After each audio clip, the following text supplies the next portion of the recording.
นឥឡូវយើងសល់សមយើងយកមកចៀនហូបម្ដងណាបងប្អូនខ្ញុំកាត់កង់ចែងបងប្អូនរួចណាបងប្អូន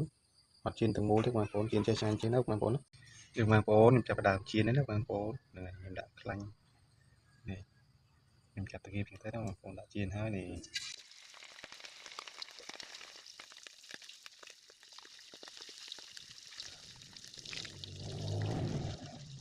ចិនហើយបងប្អូនអើយនេះបើឡើងហមល្អបងប្អូននេះមើលដាក់ចានទៅទុករាល់ណាបងប្អូនមកឡើងហមល្អបងប្អូនអូម្ដងមិនកាន់ហើយ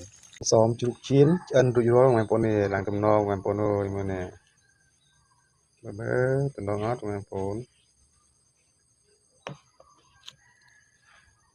រួចស្រាប់បងប្អូនឡើងតំណងណាមើលនេះបងប្អូនបានសល់សមអត់បងប្អូនខ្ញុំសល់ភ្នាក់ឯងណាបងប្អូនតំណងមែនតើបងប្អូនអរគុណ